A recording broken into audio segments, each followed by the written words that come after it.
Hello नमस्कार, मी पूनम. स्वागत आहे तुमचं एका मराठी ब्लॉग मध्ये. आजचा वार आहे बघा शुक्रवार. आज आहे 15 ऑगस्ट. तर स्वातंत्र्य दिनाच्या तुम्हा सगळ्यांना माझ्याकडून शुभेच्छा. जास्त दिवस झाले ब्लॉग केला नाही. सकाळी आज 6:30 पावणे 7 वाजता उठले होते. रात्री भांडे वगैरे काही घासले नव्हते. सगळं किचन आज स्वच्छ करून घेतलं, वरचं स्टाईल पण सगळं धुवून घेतल्या आणि भरपूर उशीर झाला मग घरातले काम करायला. आणि आता नाश्त्याला पोहे करणार आहे. मुलगा सकाळी पावणे 7 वाजताच गेलेला आहे, कॉलेजला नाही गेला, शाळेत गेलेला आहे. म्हणजे आज सगळे मित्र येणार आहेत तर आम्ही शाळेतच जाणार आहे. तर शाळेत गेलेला आहे आणि नाश्ता अजून केलेला नाहीये. सकाळी फक्त थोडासा चहा पिला होता. मिस्टरांनी पण लवकर उठून गेले होते. तर आता पोहे करणार आहे. तर इथं छान असे पोहे पण भिजायला ठेवलेले. कांदा आणि मिरची कोथिंबीर इतकं घेतलेले. तर आता पोहे करून घेते आणि स्वातंत्र्य दिनाच्या तुम्हाला सगळ्यांना शुभेच्छा. आजचं ड्रेस रुटीन जमत कसं तुमच्यासोबत शेअर करेन आणि आज काय रेसिपी करणार आहे ती पण शेअर करेन. सकाळी आज उठल्या अगोदर तर भांडे घासून घेतले, सगळं किचन स्वच्छ करून घेतलं आणि घरातली फरशी पण क्लीन करून घेतली होती आणि मांडणी वगैरे ती छोटी स्टँड होतं ते पण घासून घेतलं. म्हणजे पूर्ण स्वच्छता आज मी किचनची करून घेतली होती. आणि त्यानंतर आता इथं मी सकाळचा नाश्ता करण्यासाठी घेतला आहे. सकाळी चहा केला होता आणि बाहेर पण जायचं होतं, मिस्टर पण येणार होते. तर हा टायमिंग आहे 10 10:30 वाजले होते आणि मिस्टर पण येणार होते. म्हणलं कांदा पोहे करू. आज स्वयंपाक आणखी केला नव्हता, म्हणलं आज सुट्टीच होती मुलांना पण आणि त्यामुळं मी आज स्वयंपाक थोडा उशिराच करणार होते. तर इथं मी करण्यासाठी घेतला आहे कांदा पोहे. तर अगोदर पोहे नीट करून स्वच्छ असे धुवून घेतलेले आहेत आणि थोडा वेळ भिजण्यासाठी ठेवला आहे. तर इथं मी 2 कांदे, मिरची, कोथिंबीर, कढीपत्ता असं घेतला आहे. तर सिंपल असे छान पोहे करून घेतलेले आहे आणि चहा पण करण्यासाठी ठेवला होता.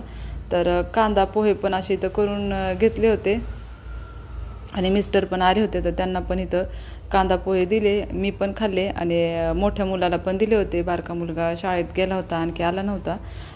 तर इथं सकाळचा नाश्ता मी माझ्या मिस्टरांनी आणि मोठ्या मुलाने असा करून घेतला होता. बाहेर पण जायचं होतं, आल्यानंतर म्हणलं स्वयंपाक करून घेऊ. तर इथं मिस्टरांना पण पोहे दिले होते आणि बाहेर पण थोडंसं काम होतं आज, तर बाहेर पण जाण्यासाठी आलो. तर आज बाहेरचं वातावरण छान होतं, असं गाणे वगैरे असं लागले होते कारण स्वातंत्र्य दिवस पण होता 15 ऑगस्ट. त्यामुळं घरी आले आणि इथं आज मी सिंपलच स्वयंपाक केला आहे. अगोदर तर पीठ मळून घेतलं आणि चपाती करून घेतलेली आहे आणि आज केली आहे मी टोमॅटोची चटणी. जास्त दिवसातून केली होती, जास्त तर मी करत नाही अशी चटणी वगैरे, भाजी वगैरेच करत असते. पण आज म्हणलं टोमॅटोची चटणी करू सिंपल अशी आणि थोडेसे कच्चे टमाटे पण असे होते त्यामुळं. आणि इथं मी पहिलं तर चपाती करून घेतली बाहेरून आल्यानंतर. ही साडी मी दुसरी घातली होती बाहेर जाताना आणि चपाती झाली की इथं मी टोमॅटो जास्त घेतले होते, छोटे होते त्यामुळे 6-7 टोमॅटो घेतले आणि कांदे 3 कांदे कट करून घेतलेले आहे.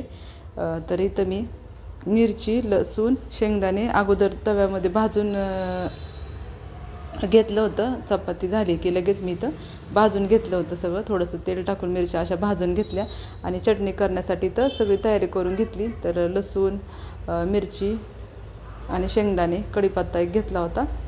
आता इथं कांदा टोमॅटो पण कट करून घेतलेलाच आहे. कोथिंबीर पण भरपूर अशी घेतली होती. कढई पण तापण्यासाठी ठेवली होती. तर 2 पळी तेल असं मी टाकलं होतं चटणी करण्यासाठी. जास्त पण तेल नव्हतं टाकलं, थोडंच म्हणजे 2च पळी तेल टाकलं होतं आणि थोडी चटणी केली होती अशी, जास्त पण नाही. तेल छान तापले की तेलामध्ये अगोदर तर मोहरी टाकली आहे आणि कढीपत्ता टाकलेला आहे आणि कांदा आणि टोमॅटो सोबतच असं सगळं टाकून घेतलेलं आहे. तर ही जास्त म्हणजे दिवसांनीच अशी टोमॅटोची चटणी केली होती आणि इथं तुमच्यासोबत शेअर पण केलेली आहे मी. तर छान झाली होती कांदा टोमॅटोची चटणी आणि ही सगळं छान एकत्र परतून घेतलं, थोडंसं मीठ टाकून परतून घेतलं. थोडासा कांदा टोमॅटो शिजला की मग मी इथं शेंगदाणे, मिरची, लसूणचं वाटण टाकणार होते. तोपर्यंत इकडं मी मिरची आणि शेंगदाणे, लसूण असं वाटण करून घेतलं होतं आणि इकडं मी मीठ, हळद टाकून थोड्या वेळ कांदा आणि टोमॅटो शिजण्यासाठी असंच ठेवला होता, थोड्याशा मीडियम गॅसवरतीच. तर सिंपल आणि पटकन पण होती, वेळ लागत नाही चटणी करण्यासाठी. तर असा आजचा स्वयंपाक केला होता. म्हणलं संध्याकाळी छान असा स्वयंपाक करता येईल आणि घरी काल पाहुणे पण आले होते. म्हणजे पाहुणे नाही, आई वडील आणि माझ्या भावाची मुलगी पण आली होती. तर त्यामुळं मग मी काल हा ब्लॉग काही एडिटच केला नव्हता. त्यांना मग स्वयंपाक वगैरे दुसरा केला आणि सगळ्यांनी जेवण वगैरे छान असं केलं. तर ही दुपारी फक्त अशी टोमॅटोची चटणी केली होती. तर हे वाटण करून टाकलेलं पण त्याच्यामध्ये टाकलं, कोथिंबीर टाकली आणि 2-3 मिनटं झाकून ठेवलं. तर छान अशी तर टोमॅटोची चटणी पण झाली होती. आणि आजच्या दुपारच्या जेवणामध्ये टोमॅटोची चटणी आणि चपाती असं इतकंच केलं होतं. आणि इथं जेवण पण करून घेतलं. जेवणामध्ये बघा छान अशी साधी सिंपल टोमॅटोची चटणी करून घेतली.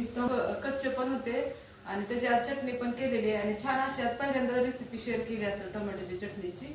आणि चपाती केलेली, संध्याकाळी बघू म्हणलं छान असं काहीतरी करू. पण आता पटकन असं टोमॅटोची चटणी चपाती केलेली. तर कशी केली चटणी ते पण कमेंट करून सांगा. आजचा ब्लॉग छोटासा असा केलेला आहे. ब्लॉग आवडला असेल तर लाईक करा. आणि आता दुपारचं जेवण करून घेते. तर मोठ्या मुलाला पण जेवण वाढते. मिस्टर अजून आले नाहीत आणि बारका मुलगा पण बाहेरच गेलेला आहे, आणखी आला नाही. तर मी आणि माझा मोठा मुलगा तर जेवण करून घेतो. या तुम्ही पण सगळे जेवण करण्यासाठी. आजचा ब्लॉग आवडला असेल तर लाईक करा. चॅनलला कोणी सबस्क्राईब केलं नसेल तर सबस्क्राईब करा. आणि ज्यांनी सबस्क्राईब केले त्यांना थँक्यू. आणि जे ब्लॉग बघतात त्यांना मनापासून धन्यवाद.